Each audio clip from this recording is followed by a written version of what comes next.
ഗാനങ്ങൾ കേൾക്കുമ്പോൾ അറിയാതെ ഉള്ളു ഒന്ന് നിറയും, ഉള്ളൊന്ന് പിടയും.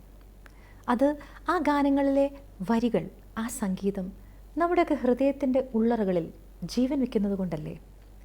ഇങ്ങനെ സ്വർഗത്തിൻ്റെ സംഗീതം ഭൂമിയിൽ എല്ലാ മനുഷ്യർക്ക് ആശ്വാസമായി, പ്രതീക്ഷയായി, പ്രത്യാശയായി നൽകാൻ വിളിക്കപ്പെട്ടവരാണല്ലോ ദേവാലയ സംഗീതജ്ഞർ അല്ലെങ്കിൽ ചർച്ച് ക്വയേഴ്സ്. തിരുഗീതികൾ എന്ന ഈ ഒരു പ്രോഗ്രാമിലൂടെ ഇതുപോലെ സുന്ദരമായ നിരവധി ഗീതികൾ ഞങ്ങൾ നിങ്ങളിലേക്ക് എത്തിക്കുന്നു.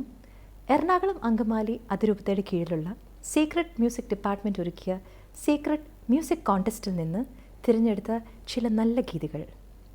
ഈ ഒരു മത്സരത്തിൽ അൽമായർ മാത്രമല്ല, സന്യസ്തരും വൈദിക വിദ്യാർത്ഥികളും എല്ലാം പങ്കെടുത്തു.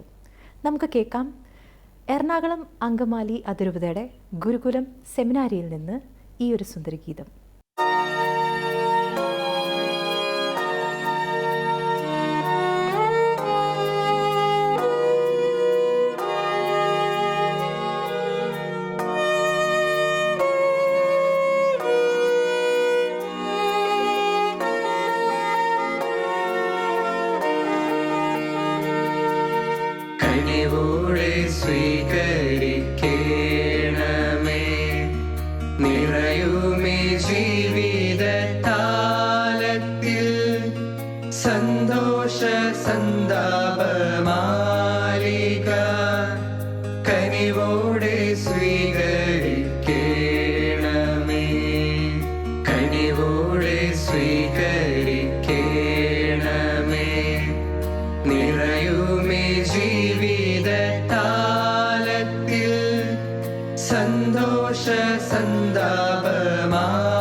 വൈദികൻ തൻ തിരു കൈകളിൽ ഏന്തുന്ന പാവന പാത്രം പോൽ, വൈദികൻ തൻ തിരു കൈകളിൽ ഏന്തുന്ന പാവന പാത്രം പോൽ, നിർമ്മലമല്ലേലും ജീവിതം അർച്ചനയാവണം ദൈവമേ. നിർമ്മലമല്ലേലും ജീവിതം അർച്ചനയാവണം ദൈവമേ. കനിവോടെ സ്വീകരിക്കണമേ, നിറയുമേ ജീവിത താലത്തിൽ സന്തോഷ സന്താപമാലിക. കനിവോടെ സ്വീകരിക്കണമേ, കനിവോടെ സ്വീകരിക്കണമേ, നിറയുമേ ജീവിത താലത്തിൽ സന്തോഷ സന്താപമാലിക. കനിവോടെ സ്വീകരിക്കണമേ, കനിവോടെ സ്വീകരിക്കണമേ.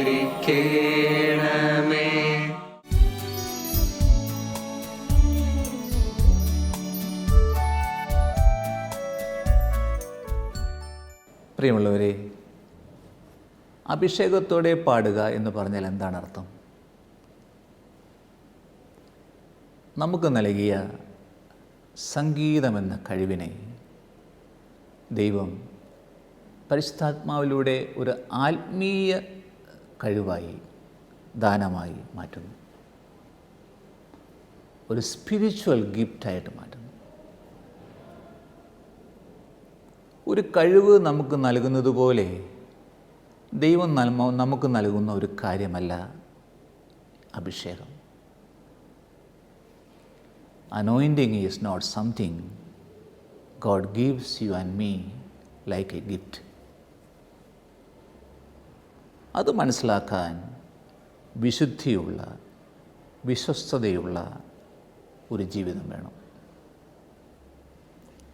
യാക്കോബിൻ്റെ ലേഖനം 1:5, നിങ്ങളിൽ ജ്ഞാനം കുറവുള്ളവൻ ദൈവത്തോട് ചോദിക്കട്ടെ, അവനത് ലഭിക്കും.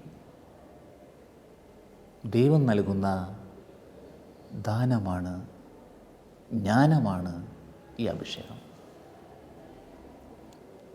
ഒരു പാട്ട് നമുക്ക് നന്നായി പാടാം. അതിൻ്റെ പുതിയൊരു പാട്ട്, അതിൻ്റെ രാഗം, ശ്രുതി, താളം, സംഗതികൾ, ഓർക്കസ്ട്ര ഇവയെല്ലാം ഉപയോഗിച്ചൊരു പാട്ട് നന്നായി പാടാം. അതുപോലെ തന്നെ ഒരു പാട്ട് അഭിഷേകത്തോടെ പാടാം. വ്യത്യാസമുണ്ട്. ഞാൻ പലപ്പോഴും ശ്രദ്ധിച്ചിട്ടുള്ള കാര്യം, റെക്കോർഡിങ്ങിന് നമ്മൾ പാട്ട് റെക്കോർഡ് ചെയ്യുമ്പോൾ നമ്മൾ ആരെ കൊണ്ടൊക്കെ പാടിക്കും, പ്രശസ്തരായ ഗായകരെ കൊണ്ട് പാടിക്കും. അതേ ഗാനം പള്ളിയിൽ വിശുദ്ധ കുർബാനയുടെ മുമ്പിൽ നിന്നുകൊണ്ട് ഒരു വ്യക്തി വിശുദ്ധിയോടെ പാടുമ്പോൾ വലിയ വ്യത്യാസമാണ്. എന്നോട് ചിലർ ചോദിച്ചിട്ടുണ്ട്, അച്ഛൻ എന്താ പിന്നെ അദ്ദേഹത്തെ കൊണ്ട് പാടിച്ചത്, ഈ പാട്ടുകാരെ കൊണ്ട് പാടിക്കാത്തത് എന്താ എന്ന് ചോദിക്കാൻ കാരണം, പള്ളിയിൽ ആ പാട്ട് ഒരു ഗായകനോ ഗായികയോ ആത്മാവിൽ നിറഞ്ഞ് പാടുമ്പോൾ അവിടെ ഭയങ്കര വ്യത്യാസം, ഭയങ്കര ശക്തി, എനർജി ഉണ്ടാകുന്നു. പലപ്പോഴും പള്ളിയിൽ ഒരു പാട്ട് പാടുന്നത്, നന്നായി പാടുന്നത് അഭിഷേകം ആകണമെന്നില്ല. Anointing is not what you do. നമ്മൾ ചെയ്യുന്നൊരു കാര്യമല്ല അനോയിൻറ്റിങ്. എത്രയോ പേർ അവരുടെ കഴിവുകൾ നന്നായി ഉപയോഗിക്കുന്നു, നന്നായി മാർക്കറ്റ് ചെയ്യുന്നു. അതുകൊണ്ട് അഭിഷേകത്തിൻ്റെ അളവുകോല് ഞാൻ ഉപയോഗിക്കുന്ന ഒരു ഗിഫ്റ്റിലൂടെ വരുന്ന റിസൾട്ട് അല്ല, ഫലമല്ല. 1 യോഹന്നാൻ 2:27, ക്രിസ്തുവിൽ നിന്ന് നിങ്ങൾ സ്വീകരിച്ച അഭിഷേകം നിങ്ങളിൽ നിലനിൽക്കുന്നു, അതിനാൽ മറ്റാരും നിങ്ങളെ പഠിപ്പിക്കേണ്ടതില്ല. അവൻ്റെ അഭിഷേകം എല്ലാ കാര്യങ്ങളെക്കുറിച്ചും നിങ്ങളെ പഠിപ്പിക്കും. അഭിഷേകം എന്ന വാക്കിൻ്റെ ഗ്രീക്ക് പദം ക്രിസ്മ എന്നാണ്. ക്രിസ്മ, അതിനർത്ഥം സ്മിയറിങ്, പൂശുക എന്നാണ്. പൂശുക. കൂദാശ സ്വീകരിച്ചപ്പോൾ തൈലം കൊണ്ട് നമ്മളെ പൂശി. ജ്ഞാനസ്നാനം അല്ലെങ്കിൽ സ്ഥൈര്യലേപനം, രോഗീലേപനം, പൗരോഹിത്യം, ഈ കൂദാശകൾ സ്വീകരിച്ചപ്പോൾ തൈലമെടുത്ത് കാർമ്മികർ നമ്മളെ പിതാവിൻ്റെയും പുത്രൻ്റെയും പരിശുദ്ധാത്മാവിൻ്റെയും നാമത്തിൽ സ്മിയർ ചെയ്തു, പൂശി. ഈ അഭിഷേകം പരിശുദ്ധാത്മാവിൻ്റെ പ്രവൃത്തിയാണ്. അത് നമ്മൾ ചെയ്യുന്ന ഒരു കാര്യമല്ല. അത് പരിശുദ്ധാത്മാവിൻ്റെ ഒരു സ്പെഷ്യൽ, പ്രത്യേക ആനുകൂല്യമാണ്. A special endowment. അതുകൊണ്ട് പാട്ടും പ്രസംഗവും കുർബാനയും സുവിശേഷ പ്രവൃത്തികളുമെല്ലാം സ്വാഭാവിക കഴിവുകൾ ഉപയോഗിച്ച് നമുക്ക് നന്നായി ചെയ്യാം. അതൊന്നും അഭിഷേകത്തിൻ്റെ ഫലമാകണമെന്നില്ല. ബാഹ്യമായ ആത്മീയ പ്രകടനങ്ങൾ മാത്രമായിരിക്കും അവ. നമ്മിൽ പരിശുദ്ധാത്മാവിൻ്റെ അഭിഷേകമുണ്ട് എന്നതിന് അതൊന്നും തെളിവുകളായിരിക്കില്ല. അപ്പോൾ ചോദിക്കാം, എന്താണ് അഭിഷേകത്തോടെ പാടുക എന്നതിൻ്റെ അർത്ഥം?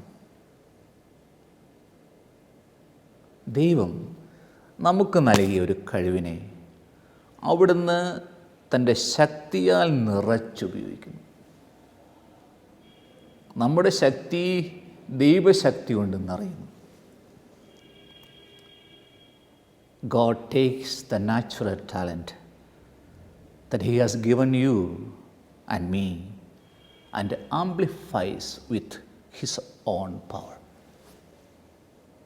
അപ്പോൾ നമ്മുടെ സംഗീത ശുശ്രൂഷ വിശുദ്ധി നിറയുന്ന ജീവൻ പകരുന്ന വലിയ അഭിഷേകമായിട്ട് മാറും. അതാണ് ദേവാലയ ശുശ്രൂഷകളെ സ്വർഗീയമാക്കുന്നതും ജീവിതങ്ങളെ പരിവർത്തനം ചെയ്യുന്നതും സ്വതന്ത്രമാക്കുന്നതും. അല്ലാതെ സംഗീതമെന്ന നമ്മുടെ സ്വാഭാവിക കഴിവ് അല്ല, പ്രൊഫഷണൽ ഓർക്കസ്ട്രയല്ല, ഗംഭീര സൗണ്ട് സിസ്റ്റമല്ല, മറിച്ച് പരിശുദ്ധാത്മാവ് തരുന്ന അഭിഷേകമാണ്.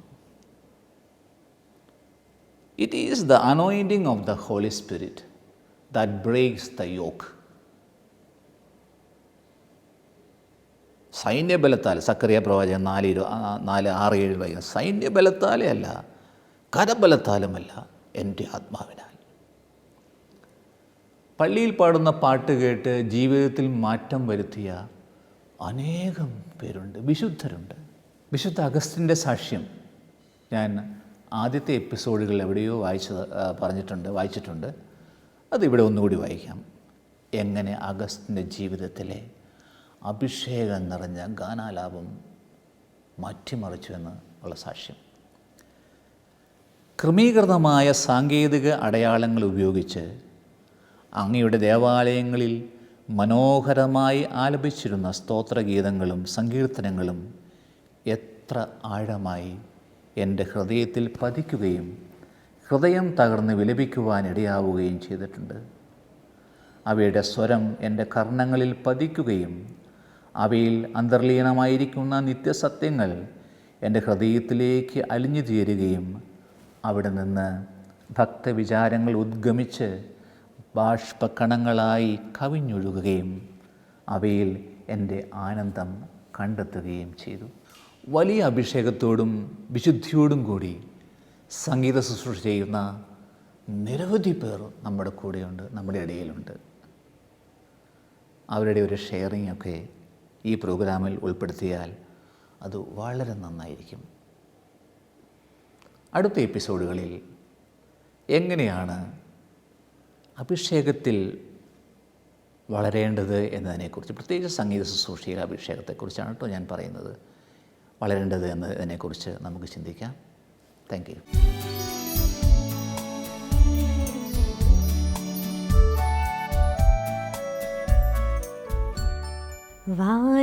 വാനവദൂതൻ തൻ മണിനാദമീതാ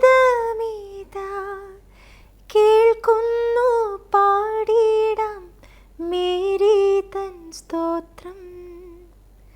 ഈ സുന്ദരഗാനം നിരവധി ഭാഷകളിൽ ഒരു സംഗീത വിരുന്നായി നമ്മളിലേക്ക് എത്തിക്കുകയാണ് ഹോളി ക്രോസ് യൂണിവേഴ്സിറ്റിയിലെ വിദ്യാർത്ഥികൾ റോമിൽ നിന്ന്. നമുക്ക് കേൾക്കാം ഈ ഗാനം.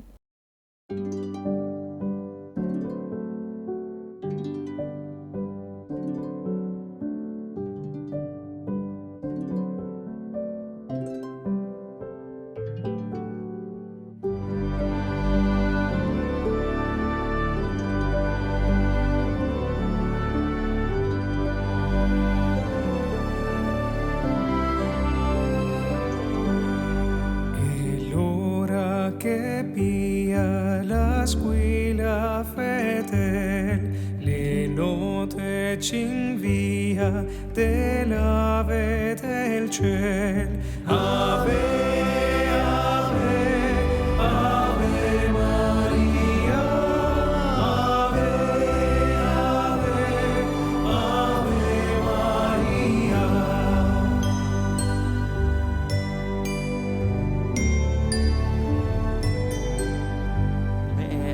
Xin đoái nhìn đoàn chúng con nơi thế trần, ngày đêm bao khó nhọc và hiểm nguy giang khắp miền.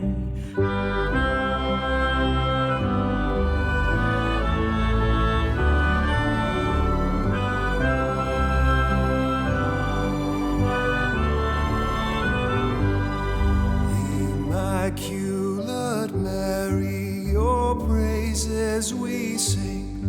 You reign now in heaven with Jesus our King.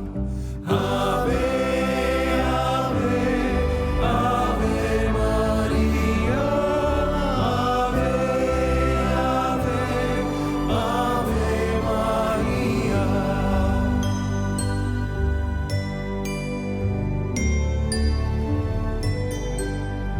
Tumsifu Maria, Kristo mwamini, tusali rozari na malaika.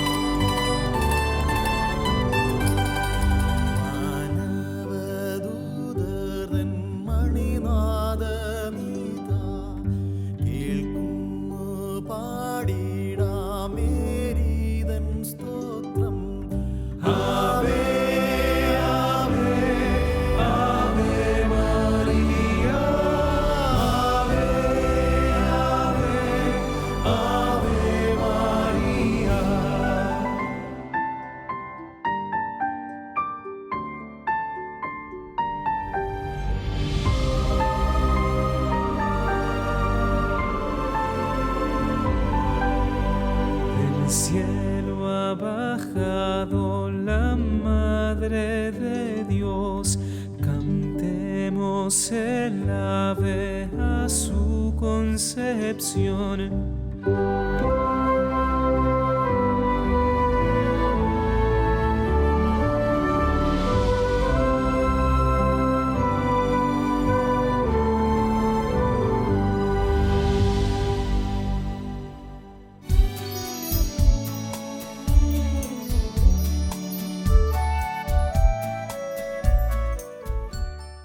പ്രിയപ്പെട്ടവരെ, നമുക്ക് അറിയാവുന്നതുപോലെ കേരളത്തിൽ 3 കത്തോലിക്ക റീത്തുകളുണ്ട്. Latin, Syro Malabar, Syro Malankara. ഓരോ റീത്തിനും അതിൻ്റേതായ ഒരു അനന്യത, ഒരു ഐഡൻറ്റിറ്റി കണ്ടെത്താനായിട്ട് സാധിക്കും. ഇത് ദേവാലയ സംഗീതത്തിൻ്റെ കാര്യത്തിലും വാസ്തവമാണ്. നമുക്കറിയാം, വ്യത്യസ്തമായ രീതിയിലാണ് കുർബാന അർപ്പിക്കുക, കൂദാശകൾ അർപ്പിക്കുക. ദേവാലയത്തിലെ മറ്റ് ചിട്ടകളും ക്രമങ്ങളിലും ഒക്കെ വ്യത്യാസമുണ്ട്. ദേവാലയ സംഗീതത്തിലും ആ വ്യത്യാസം കാണാവുന്നതാണ്. ഓരോ രാജ്യത്തിനും അവരുടേതായിട്ടുള്ളൊരു സംഗീത പാരമ്പര്യമുണ്ട്. ഇപ്പോൾ നമ്മുടെ ഭാരതത്തെ സംബന്ധിച്ചാണെങ്കിൽ നമുക്ക് കർണാട്ടിക് മ്യൂസിക്കുണ്ട്, ഹിന്ദുസ്ഥാനി സംഗീതമുണ്ട്. നമ്മൾ നോർത്ത് ഈസ്റ്റ്, വടക്ക് കിഴക്കൻ സ്റ്റേറ്റുകളിലേക്ക് ചെല്ലുമ്പോൾ അവരുടേതായിട്ടുള്ള മ്യൂസിക്, ഗോത്രവർഗ്ഗക്കാരുടേതായിട്ടുള്ള ഫോൾക്ലോർ മ്യൂസിക്കും കാര്യങ്ങളൊക്കെ ഉണ്ട്. ഇതുപോലെ തന്നെയാണ് ക്രൈസ്തവ പാരമ്പര്യത്തിൽ. ക്രൈസ്തവ പാരമ്പര്യത്തിൽ പ്രധാനമായിട്ടും എനിക്ക് തോന്നുന്നത് 3 രീതിയിലുള്ള സംഗീത പാരമ്പര്യങ്ങൾ കാണാം. ഒന്ന്, ലത്തീൻ സഭ ഉപയോഗിച്ചുകൊണ്ടിരുന്ന ഗ്രിഗോറിയൻ സംഗീത ശൈലി. രണ്ടാമത്തത്, സീറോ മലബാറുകാർക്ക് ഉപയോഗിക്കുന്ന സുറിയാനി സംഗീത ശൈലി. മൂന്നാമത്, സീറോ മലങ്കരക്കാർ ഉപയോഗിക്കുന്ന സുറിയാനി സംഗീത ശൈലിയുണ്ട്, ഗ്രീക്ക് സംഗീത ശൈലിയുണ്ട്. ലത്തീൻ റീത്തിലെ ഗ്രിഗോറിയൻ സംഗീതം ഗ്രിഗോരിയോസ് മാർപ്പാപ്പയുടെ പേരിൽ അറിയപ്പെടുന്ന സംഗീത ശൈലിയാണ്. സുറിയാനിയിൽ വളരെ പ്രസിദ്ധനായിട്ടുള്ള ഒരു സംഗീതജ്ഞനാണ് വിശുദ്ധ അപ്രേം, സെയിൻറ്റ് എഫ്രേം. അദ്ദേഹത്തിൻ്റെ സുറിയാനി പാട്ടുകൾ സുറിയാനി സഭകളിൽ വളരെയധികം ആരംഭിക്കപ്പെടുന്നു. ഇന്ന് സീറോ മലബാർ സഭയിൽ പോലും കുർബാനയിൽ മറ്റൊക്കെ ഉപയോഗിക്കുന്ന ചില പാട്ടുകളൊക്കെ വിശുദ്ധ അപ്രേം രചിച്ച രചനകളാണ്. അപ്പോൾ അതുകൊണ്ട് ഓരോ സഭയ്ക്കും അവരുടെ ഒരു സംഗീത പാരമ്പര്യമുണ്ട്. ഉദാഹരണത്തിന്, നിങ്ങൾ ഒരു ദേവാലയത്തിന് മുമ്പിലൂടെ നടന്നു പോകുമ്പോൾ ദേവാലയത്തിനുള്ളിൽ നിന്ന് മരണത്താലേ മാനവനുലകിൽ ആ പാട്ട് കേട്ടാൽ ഉടനെ നമുക്കറിയാം ഇത് സീറോ മലബാർ കുർബാന, മരിച്ചവർക്ക് വേണ്ടിയുള്ള കുർബാന അർപ്പിക്കപ്പെടാൻ പോവുകയാണ്. അതിൻ്റെ പ്രാരംഭിക ഗീതമാണത്. അതല്ല എങ്കിൽ കർത്താവ്യാഴത്തിൽ നിന്നും ഇപ്പോൾ ആർത്തനായി കേഴുന്നു പാപിയാം ഞാൻ, ആ പാട്ട് കേട്ടാൽ ഉടനെ കേരളീയർക്കറിയാം ലത്തീൻ ക്രമത്തിലുള്ള ഒരു കർമ്മം നടന്നുകൊണ്ടിരിക്കുകയാണ്. അതല്ല എങ്കിൽ വെളിവ് നിറഞ്ഞോരീശോ എന്ന പാട്ട് കേട്ടാൽ ഉടനെ സാമാന്യം സഭകളെ പരിചയമുള്ളവർക്കറിയാം മലങ്കര റീത്തിലെ കർമ്മം നടന്നുകൊണ്ടിരിക്കുകയാണ്. അപ്പോൾ അതുകൊണ്ട് ഒരു പാട്ട് ഒരു സഭയുടെ ഒരു റീത്തിൻ്റെ അനന്യതയെ കാണിക്കുന്ന ഒരു ഭാഗമാണ്. നമ്മുടെ ഓരോ രാഷ്ട്രത്തിനും അവരുടേതായിട്ടുള്ള നാഷണൽ സോങ് ഉള്ളതുപോലെ, ദേശീയ ഗാനമുള്ളതുപോലെ, ഇപ്പോൾ ഭാരതത്തിൽ ജനഗണമന അത് കേട്ട് കഴിഞ്ഞാൽ ഉടനെ നമുക്കറിയാം ഭാരതീയരുടെ ദേശീയ ഗാനമാണ് ആലപിക്കപ്പെട്ടുകൊണ്ടിരിക്കുക. ഓരോ രാജ്യം അവരുടേതായിട്ടുള്ള ഗാനങ്ങളുണ്ട്. അപ്പോൾ അതുകൊണ്ട് ഹൈന്ദവ പാരമ്പര്യത്തിൽ ഉദാഹരണത്തിന് ഭജൻസ് ഉണ്ട്, അവർക്ക് നാമജപങ്ങളുണ്ട്. യഹൂദ പാരമ്പര്യത്തിൽ അവർക്ക് സങ്കീർത്തനങ്ങളുണ്ട്. ക്രൈസ്തവ പാരമ്പര്യത്തിലേക്ക് വരുമ്പോൾ നമുക്ക് അതേ സങ്കീർത്തനങ്ങളുണ്ട്, കീർത്തനങ്ങളുണ്ട്, ലുത്തിനിയകളുണ്ട്. അപ്പോൾ ഇങ്ങനെ ഓരോ സഭയ്ക്കും ഓരോ മതത്തിനും അവരുടേതായിട്ടുള്ള ചില സംഗീത പാരമ്പര്യങ്ങളുണ്ട്. അത് നൂറ്റാണ്ടുകളായിട്ട് തുറന്നുകൊണ്ടു പോകുന്ന ഒരു ശീലമാണ്. എന്ന് പറഞ്ഞാൽ ദൈവാരാധനയുടെ അവശ്യ ഘടകമാണ് സംഗീതം. ഓരോ മതത്തിനും അവിടെയായ സംഗീത ശൈലിയുണ്ട്. അതുകൊണ്ട് അഗസ്തീനോസ് പറഞ്ഞത് 100% ശരിയാണെന്ന് തെളിയിക്കപ്പെട്ടിരിക്കുകയാണ്. എല്ലാ മതസമൂഹങ്ങളിലും പാട്ട് പാടുന്നവൻ ഇരട്ടി പ്രാർത്ഥിക്കുന്നു. പാട്ടെപ്പോഴും കൂടുതൽ നന്നായിട്ട് പ്രാർത്ഥിക്കാൻ നമ്മുടെ അതുകൊണ്ടാണ് എല്ലാ മതങ്ങളും സംഗീതത്തെ പരിപോഷിപ്പിക്കുകയും അവിടെ പ്രാർത്ഥനയുടെ ഭാഗമാക്കുകയും ചെയ്തിരിക്കുന്നത്. ഞാൻ പറഞ്ഞു 3 റീത്തുകളിൽ 3 രീതികളിലാണ് ഇത് വളർന്നു വന്നതെന്ന് സൂചിപ്പിച്ചു. സീറോ മലബാർ റീത്തിൽ അടുത്ത കാലം വരെ 1960 വരെ സുറിയാനി രീതികളിലാണ് പാട്ടുകൾ പാടിയിരുന്നത്. സുറിയാനി ഭാഷയിലുമാണ്, തുറന്നുള്ള കാലത്ത് സുറിയാനി രീതികളിലാണ്. ഏറ്റവും നല്ല ഉദാഹരണമാണ് ശവസംസ്കാരത്തിന് പാടുന്ന പാട്ടുകളൊക്കെ. വളരെ ഹൃദയത്തോട് ചേർത്ത് വെച്ചിരിക്കുന്ന പാട്ടുകളാണ്. അതുപോലെ തന്നെ ലത്തീൻ രീതിയിൽ, ഗ്രിഗോറിയൻ രീതിയിൽ ഇപ്പോൾ ശവസംസ്കാരത്തിന് അവർ പാടുന്ന പാട്ടുകളൊക്കെ മനോഹരമായിട്ടുള്ള പാട്ടുകളാണ്. അതെല്ലാം സുറിയാനി ലത്തീൻ പാരമ്പര്യങ്ങളോട് ചേർന്ന് പാടിക്കൊണ്ടിരിക്കുന്ന പാട്ടുകളാണ്. പക്ഷേ എങ്ങനെയോ കഴിഞ്ഞൊരു 10-40 വർഷമായിട്ട് ഈ ഗായക സംഘങ്ങൾ വഴി മാറി സഞ്ചരിക്കാൻ തുടങ്ങി. ദേവാലയങ്ങളിൽ ഈ പാരമ്പര്യത്തിനനുസരിച്ചുള്ള പാട്ടുകളിൽ നിന്ന് വ്യത്യസ്തമായിട്ടുള്ള പാട്ടുകൾ പാടാൻ തുടങ്ങി. അങ്ങനെ വന്നപ്പോൾ തീർച്ചയായിട്ടും ഓരോരുത്തരും അവരുടേതായ രീതികൾ പാട്ടുകൾ. പക്ഷേ നിർഭാഗ്യവശാൽ അതിനെ ഒന്ന് നിയന്ത്രിക്കാൻ തക്ക സമയത്ത് അധികാരികൾ ശ്രദ്ധിക്കാതെ പോയതുകൊണ്ടാണോ അറിവില്ലായ്മ കൊണ്ടാണോ എന്തോ അത് ശ്രദ്ധിക്കാതെ പോയി. അതുകൊണ്ട് ഗായക സംഘങ്ങൾ അവരുടേതായിട്ടുള്ള രീതികളിൽ പുതിയ പുതിയ പാട്ടുകൾ പാടാനും പുതിയ പുതിയ രീതികൾ ഇൻട്രൊഡ്യൂസ് ചെയ്യാനും തുടങ്ങി. ഭാഗ്യവശാൽ അടുത്ത കാലത്ത് വീണ്ടും ആ പഴയ പാരമ്പര്യത്തിലേക്ക് പോകുന്ന ചില ലക്ഷങ്ങൾ കാണുന്നുണ്ട്. ഇപ്പോൾ പല ലത്തീൻ പള്ളികളിലും പഴയ ഗ്രിഗോറിയൻ ചാൻറ്റ് പാടുന്നത് ഞാൻ കേട്ടിട്ടുണ്ട്. കീരിയലൈസോൺ അല്ലെങ്കിൽ ആഞ്ജൂസ് ഡേയി എന്ന പാട്ട് കുർബാന ചെയ്യുന്നതിന് മുമ്പ് പല ലത്തീൻ പള്ളികളിലും ലത്തീൻ ഭാഷയിൽ തന്നെ പാടുന്നുണ്ട്. സീറോ മലബാർ പള്ളികളിൽ അതുപോലെ തന്നെ ഇപ്പോൾ ചില സുറിയാനി ട്യൂണിൽ, ഒത്തിരി മലയാളം പാട്ട് സുറിയാനി ട്യൂണിലുണ്ട്, സുറിയാനി ഭാഷയിൽ തന്നെ കന്തീശ, അലാഹ തുടങ്ങിയ പാട്ടുകളൊക്കെ പാടി തുടങ്ങിയിട്ടുണ്ട്. അപ്പോൾ ആ രീതിയിൽ പഴയ പാരമ്പര്യത്തിലേക്ക് തിരിച്ചു പോകുന്നതിനുള്ള ഒരു ചെറിയ ഒരു ടെൻഡൻസി, ഒരു തിരിച്ചുപോക്ക് പല സന്ദർഭം അത് വളരെ ശുഭോദർക്കമായിട്ട് എനിക്ക് തോന്നുന്നു. മലങ്കരക്കാരുടെ കാര്യത്തിൽ അങ്ങനെ വലിയ ബുദ്ധിമുട്ടുണ്ടായിട്ടില്ല. കാരണം അവർ മിക്കവാറും ഒക്കെ ആ സുറിയാനി ശൈലി നഷ്ടപ്പെടാതിരിക്കുന്നത് ഇന്നും ശ്രദ്ധിച്ചിട്ടുണ്ട്, ഇന്നും ശ്രദ്ധിക്കുന്നുണ്ട്. അപ്പോൾ അതുകൊണ്ട് ഞാൻ പറഞ്ഞു വരുന്നത് ഇത്രയേ ഉള്ളൂ. ഓരോ റീത്തിനും ഓരോ രാജ്യത്തിനുള്ളതുപോലെ തന്നെ അവരുടേതായിട്ടുള്ള ഒരു സംഗീത പാരമ്പര്യമുണ്ട്. അത് തുടരുന്നത് അതാത് റീത്തുകൾക്ക് കൂടുതൽ ഉപകാരപ്രദമാണ്. പരമ്പരാഗതമായിട്ടുള്ള രീതികൾ ഇന്നും നമ്മൾ റോമിൽ ചെന്നാൽ മാർപ്പാപ്പയുടെ കുർബാനയ്ക്ക് മിക്കവാറും ആഘോഷമായിട്ടുള്ള അവസരങ്ങളിൽ ഇന്നും പാടിക്കൊണ്ടിരിക്കുന്നത് ഗ്രിഗോറിയൻ സംഗീതമാണ്. എന്ന് പറഞ്ഞാൽ 1600 വർഷം പഴക്കമുള്ള അതേ സംഗീതം, അതേ വാക്കുകൾ ഉപയോഗിച്ചാണ് ഇന്നും മാർപ്പാപ്പയുടെ കുർബാനയ്ക്ക് പാട്ട് പാടിക്കൊണ്ടിരിക്കുക. ആർക്കും ഒരു മടുപ്പ് തോന്നില്ല എന്ന് തന്നെയല്ല, എല്ലാവരും ആസ്വദിച്ച് പാടുകയും ചെയ്യുന്നു. എനിക്ക് തോന്നുന്നു ആ ഒരു രീതി നമ്മുടെ കേരളത്തിലും ഒരുപക്ഷെ സമീപഭാവിയിൽ അല്ലെങ്കിൽ പോലും കാലക്രമേണ ഉണ്ടാകുമെന്ന് നമുക്ക് പ്രതീക്ഷിക്കാം. കനിവോടെ സ്വീകരിക്കണമേ, നിറയുമേ ജീവിത താലത്തിൽ സന്തോഷ സന്താപമാലിക, കനിവോടെ